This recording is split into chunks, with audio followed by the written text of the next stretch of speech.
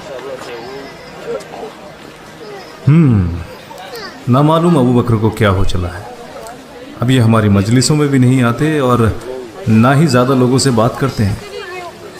ज़रूर कोई गंभीर मसला है जो हमसे छुपा रहे हैं, वरना ये तो हमेशा आगे रहने वालों में से है।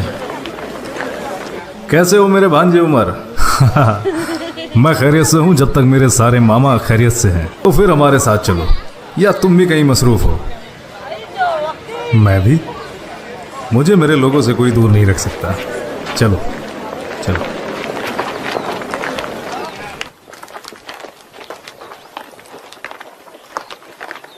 अबा बकर। उस्मान, कहाँ? मैं कौम की मजलिस में जा रहा हूँ। क्या कुछ नया होने वाला है वहां? नहीं, बस वो पुरानी बातें। अगर कुछ नया होता तो तुम्हें जरूर मालूम होता। क्या कोई बात है जहन में? अगर तुम मुझे बताना बेहतर समझो तो शायद मैं तुम्हारी कोई मदद कर सकूं।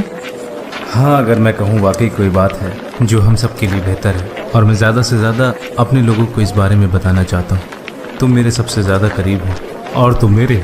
लेकिन बात क्या है? आज मजलिस को छोड़ो और मेरे साथ चलो। अच्छा, एक बात बताओ, तुम अपने भाई के बारे में क्या सोचते हो? कौन? आप? क्या मैंने कभी तुमसे झूठ कहा है?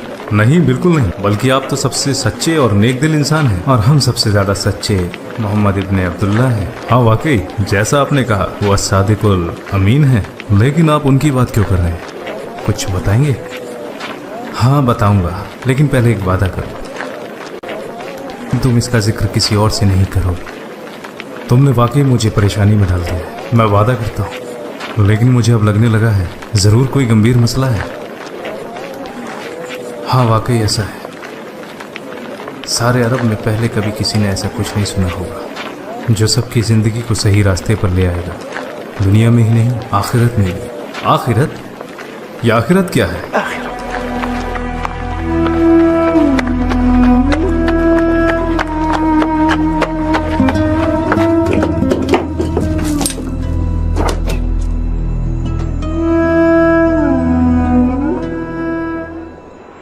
आओ, आपके चचा के बेटे मोहम्मद कैसे हैं? अपने रब के फजल से वो बिल्कुल ठीक है। कौन रब? मैंने आपको आज उनके साथ पहाड़ी रास्ते पर देखा था। आप वहाँ क्या कर रहे थे? मेरी तो कुछ समझ नहीं आया। आप दोनों ने सजदे किए और फिर खड़े हो गए, और ये सजदे वैसे बिल्कुल नहीं थे जैसे हम अपने बुतों को करते हैं। जो आपने हमें करते देखा उसे नमाज कहते हैं वालिद साहब, जिसको अल्लाह ने अपने नबी के जरिए हम पर फर्ज किया है। हाँ, आपके भतीजे मोहम्मद, बेशक अल्लाह की कसम वो नबी है और उन पर वही की जाती है जो कि अल्लाह का कलाम है, यानी कुरान, और मैं उनके दीन पे चलता हूँ, यानी इस्लाम। नबी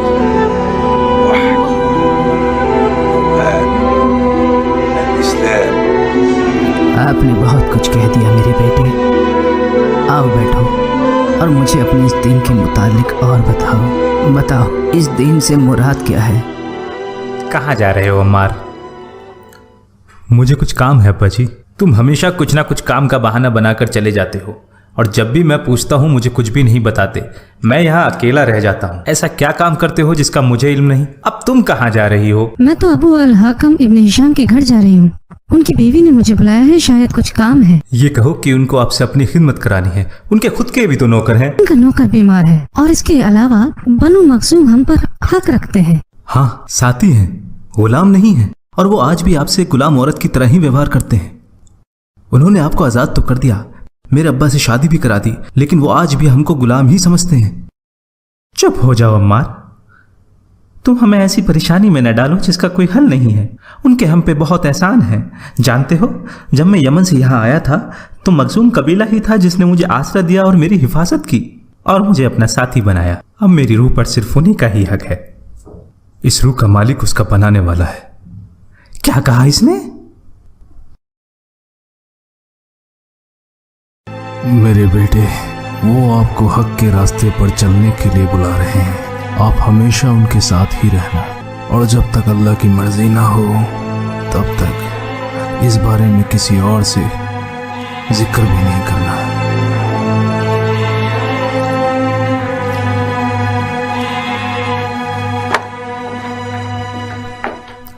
आओ आओ उमर, मेरे भांजे, कैसे हो?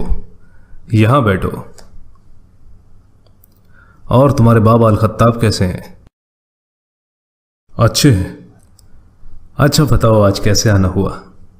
या कोई खास बात है? मैंने कुछ सुना है जो मुझे पसंद नहीं आया। मुझे नहीं लगता आप इस बात से अनजान हैं। तुम्हारा मतलब मोहम्मद, अगर जो मैंने सुना है वो सही है, तब भी जब तक ये बात सबके सामने नहीं आ जाती हम कुछ नहीं कर सकते। मुझे नहीं पता वो ऐसा क्यों कर रहे हैं। हो सकता है वो हमारे खिलाफ जंग की तैयारी कर रहे हैं। मुझे पूरा यकीन है कि वो चुपचाप अपना दीन फैला रहे हैं और उन लोगों को शामिल कर रहे हैं जिन पर वो विश्वास करते हैं। अगर ऐसी बात थी तो पहले हमसे शुरुआत क्यों नहीं की? हम तो कुरैशी सरदार हैं। एक तरीके से उन्होंने सही किया। हम उनकी बातों में नहीं आने वाले। मुझे लगता है हमें उनको सुनना चाहिए। क्या उसने तुम पर भी कोई जादू कर दिया है? जो भी हमने अपने पूर्वजों से सीखा है वो काफी है। इससे बुरा कुछ भी नहीं कि उन्होंने हमारे पूर्वजों का दीन मिट्टी में मिला दिया, वो दीन जिसने हमें सारे अरब पर बादशाहत बख्शी। अगर वो नबी होने का दावा करते हैं और ये कह रहे हैं कि उस खुदा को जानने के लिए अपने नबी को जानो, तब भी हम ये कैसे मान लें कि बनी हाशिम हमारा सरदार हो सकता है और हम उसके मानने वाले? हद तो तब हो गई जब वो कहता है कि बनी हाशिम को नहीं, उस खुदा को मानो जिसने मुझे नबी बनाकर भेजा है।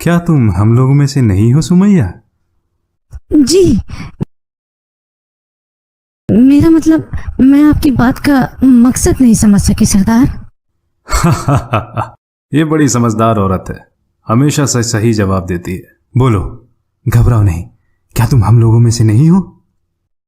जी बिल्कुल सरदार। बढ़िया, तो बताओ कौन है हम? और आप भी सरदार। तुम्हारी तरह? हाँ, और लोगों के अलग अलग रुतबे होते हैं सरदार। मेरा मतलब हम आपके मवाली हैं, यानी हुक्म मानने वाले।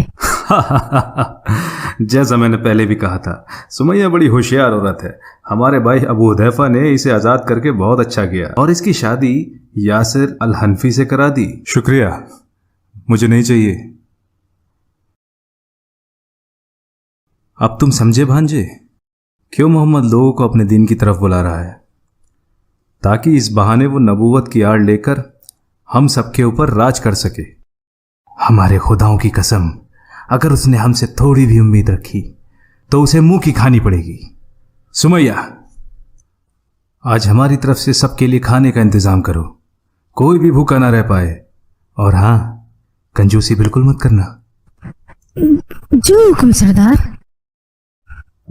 इक्रिमा, हमारे सभी नौकरों से कहो कि वे लोगों को रात के खाने के लिए बुलाए और कोई भी राहगीर या फकीर भूखा न रहे।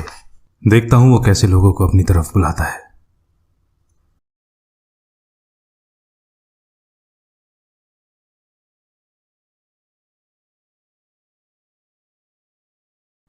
नबी के मिशन के 3 साल बाद। कैसी हो तुम? तुम औरतों में क्या कर रहे हो? अब तुम जवान हो गए हो।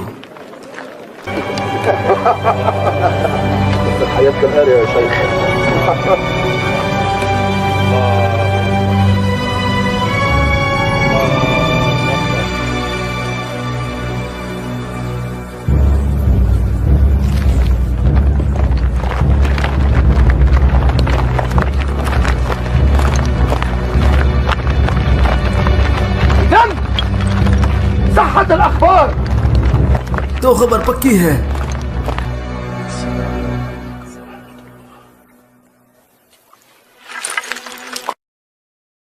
तो तुम लोग ऐसे इबादत करते हो?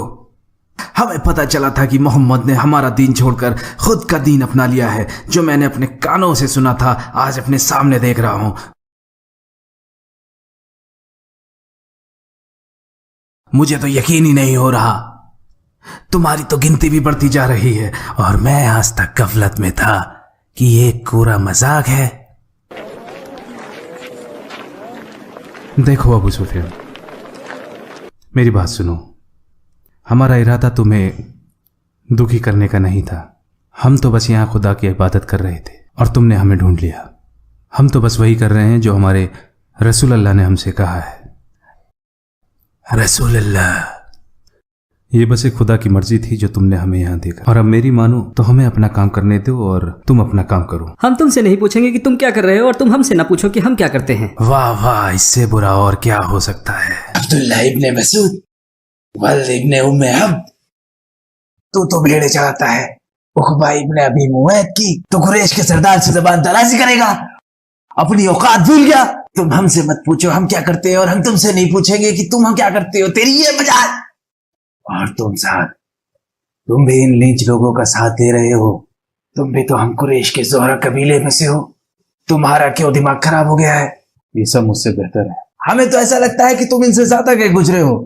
जब तक हम तुम्हें तुम्हारी गलतियों का सबक न सिखाते तब तक तुम्हें छोड़ेंगे नहीं। मारो इन्हें, मारो इन्हें।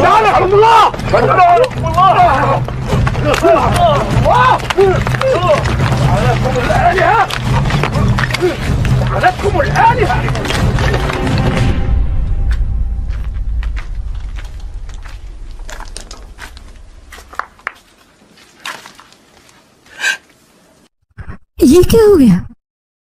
मुझे कुछ नहीं हुआ अम्मी। तुम्हें बताना पड़ेगा। आज हमने उन्हें उन्हीं के तरीके से सबक सिखा दिया। आज के बाद वो कभी हमसे नहीं मिलेंगे। तुम किसकी बात कर रहे हो? अबू सुफियान और उसके साथी। क्या कहा? अबू सुफियान और उसके साथी? अबू सुफियान और उसके साथी? ये तुमने क्या कर दिया बेटे? तुमसे किसने कहा था कुरैशियों से झगड़ा मोल लेने के लिए? क्या तुम्हारा दिमाग खराब हो गया था? क्या तुम भूल गए हो वो कौन लोग हैं?